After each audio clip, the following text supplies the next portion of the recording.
Hi, St. Edward's friends, it's Miss Erica here, and today I want to read you the story called Little Porcupine's Winter Den.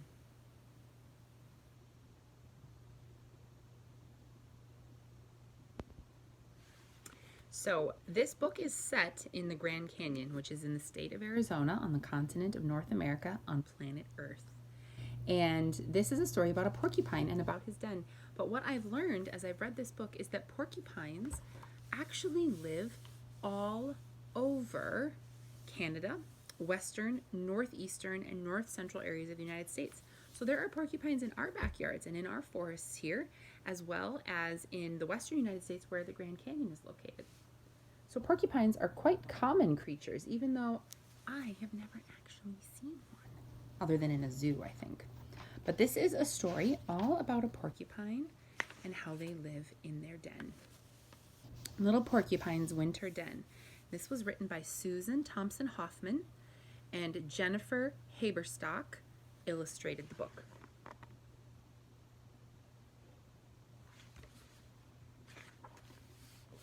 Scritch, scratch, scritch, scratch, wibble, wobble, scritch, scratch. Little Porcupine moved from one buckbrush shrub to the next, nibbling the last of its fruit.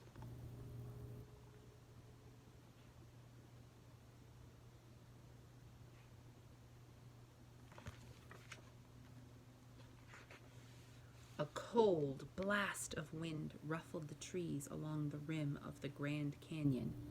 Little Porcupine shivered, rattling her thousands of quills. For 7 days and 7 nights, Little Porcupine had felt the frigid chill. It was time to go to her den.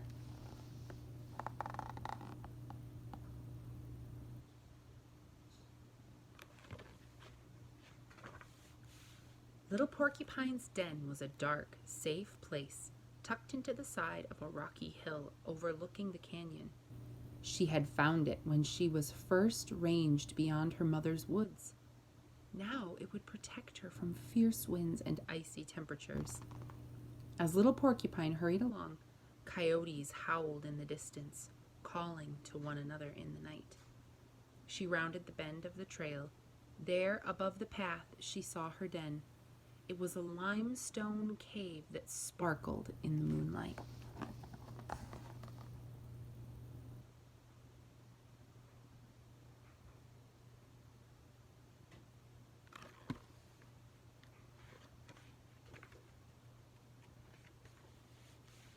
As she started up the small rise toward the opening, a large male porcupine came out of the den. Little Porcupine quickly lowered her head and shoulders. Her quills bristled. The large male raised his quills too, and he barred the den's entrance. When Little Porcupine took 2 more steps toward him, he screeched shrilly. Little Porcupine turned and scurried to safety below the rim.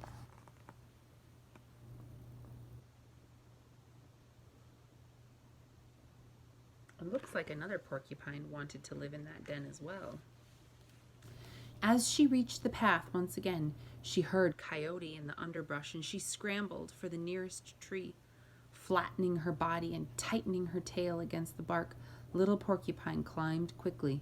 Just as she pulled herself to a safe branch, Coyote jumped at the tree and scrabbled with his front paws, trying to reach her. Little Porcupine raised her head and shrieked into the early dawn. All that day she slept in the abandoned nest of a tassel-eared squirrel.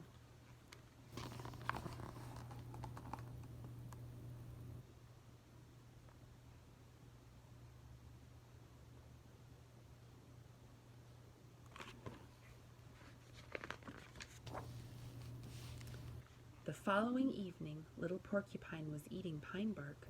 A great horned owl swooped onto a branch above her. Startled, she scrambled for cover. The owl never saw her because he was stalking a bushy-tailed wood rat on the ground. But in her hurry to escape, Little Porcupine slipped and fell to the forest floor below.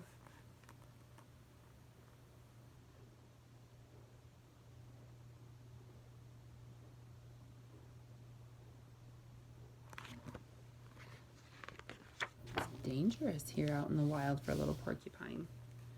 Slowly, she crawled back to the base of the tree. She had hurt one of her hind legs in the fall, and now she found that she could not use it to climb.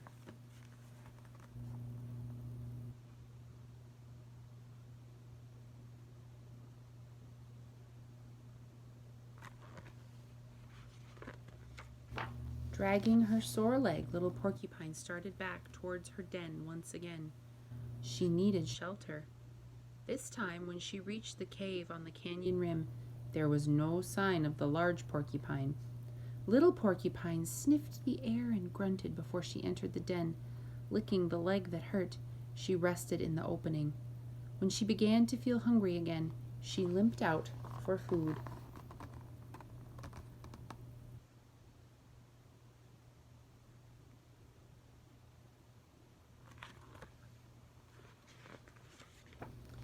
Just as she began to eat, Coyote appeared in a clearing in front of her. He was thin and hungry. Quills rose around little Porcupine's body. Coyote opened his mouth and lunged as she quickly turned to strike him with her tail.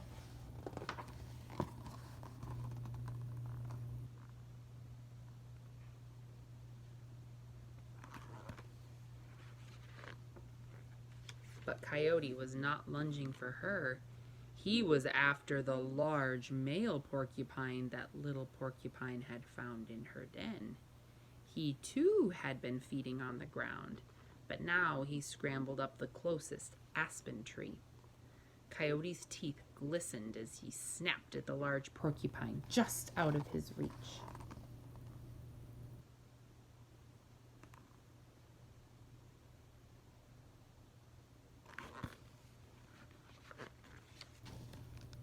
Moving slowly and quietly, little Porcupine retreated and hid in a clump of mountain mahogany bushes. Heavy snow began to fall.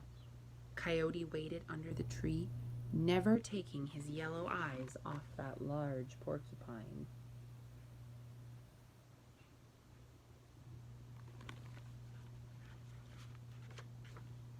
Suddenly, a branch that little Porcupine was leaning against snapped.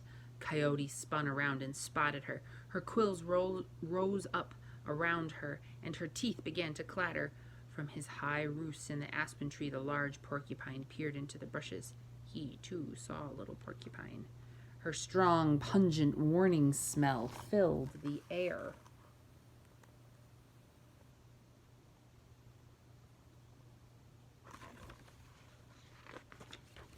Coyote leaned back on his hind legs and sprang. Little Porcupine spun around and whipped her strong tail from side to side.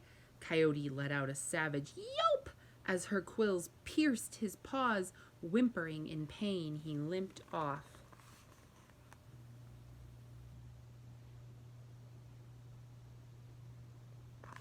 Porcupines have such amazing defense mechanisms, those quills. Slowly, little Porcupine wobbled back to the cave. Once safely inside, she licked her sore leg and nestled herself down into a hollow in the rock. Shortly after, the large porcupine appeared at the entrance of the den. Little Porcupine did not bar the entrance. The large porcupine came in quickly and retreated to the back of the cave, where he too rested.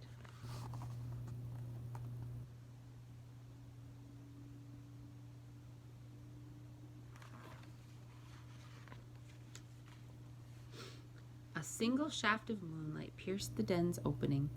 It came to rest on little Porcupine's thousands of quills.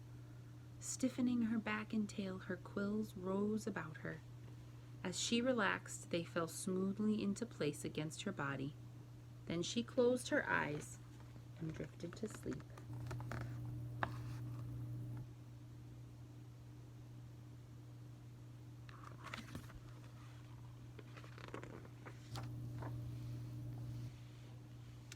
Porcupine young are born already equipped with quills pressed flat against their bodies. Almost always born by themselves, the young porcupines nurse for several weeks, and then they begin to browse for buds, leaves, fruit, seeds, or bark. Porcupines den in caves, under rocks, or in hollow tree stumps in Canada, Alaska, and the western and northeastern and north central areas of the United States. So that's the story of a little porcupine. I think what I like most about that story is it shows that wild creatures that live outside in different biomes all over the world, they face real dangers from their predators, and it's interesting to learn how animals protect themselves. So porcupines are specially adapted, right? They have quills that they can use, and they can climb. So that helps. Those are two skills that help porcupines stay safe. And all creatures, humans and other creatures out in the wild, have ways that they can keep themselves safe too when they are looking for food or walking around trying to find a place to build a nest or a den.